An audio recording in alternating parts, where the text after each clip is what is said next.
Hello guys, इस video में हम एक एसएमई कंपनी जिसका आईपीओ आने वाला है उसको एनालाइज करेंगे। वो कंपनी का नाम है रेक्स प्रो एंटरप्राइजेज लिमिटेड। ये कंपनी वसई महाराष्ट्र में बेस्ड है। इनके 3 मैन्युफैक्चरिंग प्लांट है और इनके पास वेयर हाउसेज भी है। तो ये कंपनी करती क्या है? ये कंपनी फर्नीचर्स और फिक्सचर्स बनाती है। फर्नीचर तो आपको पता ही होगा, उसके अलावा ये क्या क्या बनाती है उसकी हम बात करें तो ये फिर रैक्स बनाती है, कैबिनेट्स बनाती है, ट्रॉलीज बनाती है, ये साउंड बैरियर्स भी बनाती है जो काफ़ी सारे मुंबई में फ्लाईओवर्स में करंटली इंस्टॉल्ड है। ये डबल डोर्स बनाती है जो मेट्रो स्टेशंस में काम आते हैं। ये रैकिंग सिस्टम्स और फिक्सचर्स भी बनाती है। जो आप स्टोर्स वगैरह में जाओगे तो आप देखोगे कि रैक्स बनी हुई है, जैसे मार्क्स एंड स्पेंसर में इन्होंने कर रखा है, शॉपर स्टॉप में इन्होंने कर रखा है। तो ये सब चीज़ें कंपनी बनाती है। Pure B to B business है। प्योर ये बी टू बी बिज़नेस है। बी टू मतलब बिज़नेस टू बिज़नेस ये डीलिंग करते हैं। कोई ऐसे बी टू सी में कुछ काम नहीं है इनका, या फिर और किसी सेगमेंट में कोई काम नहीं है। पूरा बी टू बी बिज़नेस है और काफ़ी सारे अच्छे क्लाइंटल हैं इनके पास जिनके लिए इनने काम कर रखा है। जैसे मैंने बात की, मार्क्स एंड स्पेंसर की बात की, शॉपर स्टॉप के लिए भी करते हैं ये, सैमसंग की जो इंडिया में सब्सिडरी है उसके लिए भी करते हैं, हिंदुस्तान यूनिलीवर के लिए, लेंस कार्ड के लिए, तो गोदरेज के लिए। तो काफ़ी सारी अच्छी कंपनीज इनके पोर्टफोलियो में हैं जिनके लिए काम करते हैं, और डेफिनेटली अच्छा काम करते होंगे तभी ये सारी कंपनीज इनके पोर्टफोलियो में हैं। करंटली कंपनी में 65 एम्प्लॉयज़ है। मेजर 50% ऑफ द रेवेन्यू इनका महाराष्ट्र से आता है, 10 to 15% इनका गुजरात से आता है और बाकी सारा रेस्ट ऑफ द इंडिया। तो आप देख सकते हैं कि ये company based out of Maharashtra है, तो ऑब्वियसली उसका एडवांटेज उठा रहे हैं ये, और काफ़ी बिजनेस महाराष्ट्र से ही आ रहा है इनका।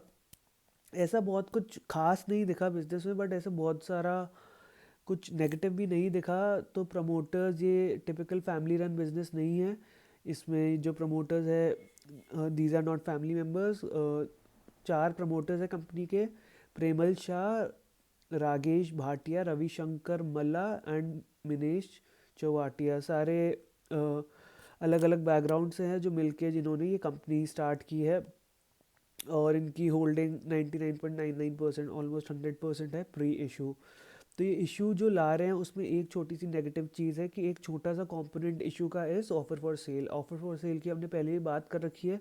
ऑफर फॉर सेल में क्या होता है कि कंपनी के प्रमोटर्स अपना स्टेक पब्लिक को बेच देते हैं, बट वो पैसा बिजनेस में नहीं आता, वो पैसा प्रमोटर्स के पास चले जाता है। तो उसको इन्वेस्टर्स थोड़ा सा नेगेटिवली देखते हैं।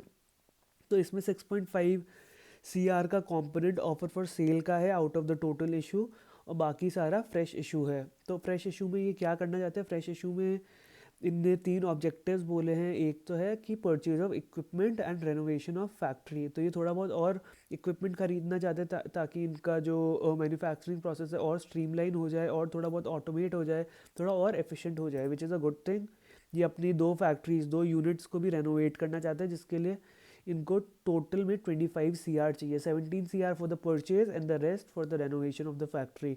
दूसरी चीज़ उन्होंने बोला कि इनको वर्किंग कैपिटल की रिक्वायरमेंट है, तो उसके लिए इनको 10 CR चाहिए।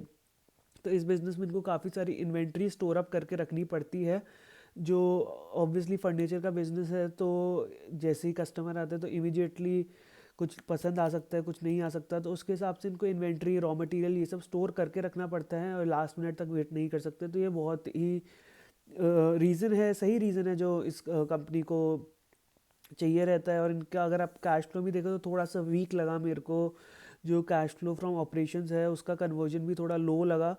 तो थोड़े से हो सकता है कैश फ्लो इश्यूज भी हो कंपनी में, जिसके लिए इनको वर्किंग कैपिटल की ज़रूरत पड़ जाए।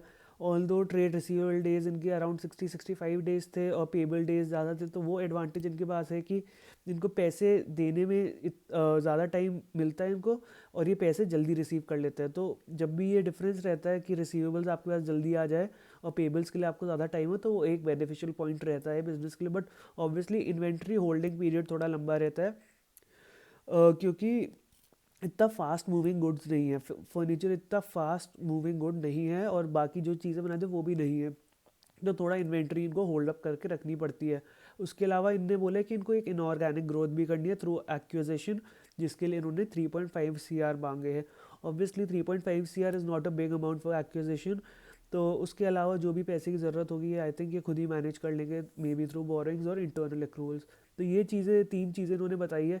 तीनों चीज़ें काफ़ी सही रीज़न है जो कंपनी को सही ग्रोथ पाथ पे ले जाएगा। बट जैसे कि मैंने बोला कि ऐसे बहुत कुछ एक्सेप्शनल नहीं दिख रहा बिजनेस में। और इनके फाइनेंशियल्स भी देखें तो financials for the last year FY 24 के फाइनेंशियल्स अच्छे तो है, बट थोड़ा सा सस्पेशन रेस करते हैं, क्योंकि एक जंप आया है मार्जिन में बहुत बड़ा। तो 2022 में इनके एबिटा मार्जिन से 3.66, 2023 में 2.61, बट लिस्टिंग से जस्ट पहले इस साल लास्ट ईयर 2024 में इनके एबिटा मार्जिन से 9.71%। तो जब भी ऐसा आपको कोई रेस दिखे just before the IPO, so be a little cautious. थोड़ा सा आपको ये दिमाग में बात बैठा लेनी चाहिए कि हाँ, हो सकता है कि कंपनी ने ये आर्टिफिशियली मार्जिन्स बढ़ाते हुए दिखाएं, तो ताकि इनको एक बेटर वैल्यूएशन मिल जाए। तो प्रॉफिट लास्ट ईयर इन्होंने 2024 में क्लॉक किया था 5.18 CR, और टोटल रेवेन्यू इनने कमाया था 82.98 CR, ऑलमोस्ट 83 CR। तो प्रॉफिट रेवेन्यू में अच्छी जंप दिखी है ईयर इन ईयर, 22 से 24 तक बहुत अच्छा रेवेन्यू में जंप दिखा है। और अभी तक सितंबर में इनने 50 CR क्लॉक कर लिया है फॉर द फर्स्ट हाफ, जो काफ़ी स्ट्रॉन्ग दिखा रहा है। बट अगेन लिस्टिंग से पहले कंपनीज थोड़ा बहुत अपना top line SME company specially थोड़ा सा इन्फ्लेटेड दिखा दिया, तो उसको आप थोड़ा सा कॉशियस रहें उसको देख के। पैट इन्होंने 4 CR already for the first 6 months दिखाया है। This again it's a little suspicious, but हो सकता है कि कंपनी के पास कोई जस्टिफिकेशन हो कि कुछ ये प्रोसेस ऐसा लिया हुआ हो जिससे इनके मार्जिन्स काफ़ी इंप्रूव हो गए हो। तो उसका क्लैरिफिकेशन तो हमको IPO के बाद ही पता चलेगा, या फिर IPO के बाद अगर ये मार्जिन सस्टेन कर जाए दैट मीन्स कि ये मार्जिन सही है। तो ये है अभी तक इनका रेवेन्यू का। थोड़ा सा पॉजिटिव साइड पे भी है कि जंप अच्छा है पैट में मार्जिन से, बट ये थोड़ा सा नेगेटिव भी होता है, क्योंकि you have to see that ये अचानक से मार्जिन्स क्यों बढ़े हैं, you have to know the reason behind it. Cash flow जो मैंने आपको ऑलरेडी बोला कि अच्छा नहीं है इतना। ओवरऑल वैल्यूएशन है 162 CR की वैल्यूएशन पे लिस्ट होंगे, और अगर अपन FY 24 का पैट ले विच इज़ 5.18 CR, तो PE आता है 31 से 32 की रेंज में। तो I personally I am not, मेरे को ये पी बहुत कंफर्टेबल नहीं हूँ मैं इतना ज़्यादा वैल्यूएशन इस बिज़नेस को देने के लिए, क्योंकि एज सच इतना कुछ इंटरेस्टिंग नहीं है बिज़नेस में, इतना कोई मोट नहीं है, कोई ऐसा कंपेटिव एडवांटेज नहीं है, इतना कुछ मेरे को ऐसे कोई ग्रोथ ट्रिगर्स नहीं दिख रहे फ्यूचर के लिए जिसको देख के मैं बोल सकूँ कि हाँ this company deserves a 30 PE और अबव PE। ऑब्वियसली ये पोर्ट्रे करेंगे कि हमारा पिछले 6 महीने का PE 4 CR था, तो एनुअलाइज करके बोलेंगे 8 CR का PE हो सकता है, 8 CR का पैट हो सकता है इस साल। ये बोलेंगे कि पिछले 6 महीने का पैट वॉज 4 CR, तो साल का पैट हो गया एनुअलाइज बेसिस पे 8 CR, तो उसके बेसिस पे हमें वैल्यूएशन हो गई 20 PE। बट मैं वैसा नहीं लूँगा, मैं लास्ट ईयर के पैट पे लूँगा, जो स्टिल मेरे को थोड़ा हाई लग रहा है कि इनने थोड़ा हाई दिखाया है।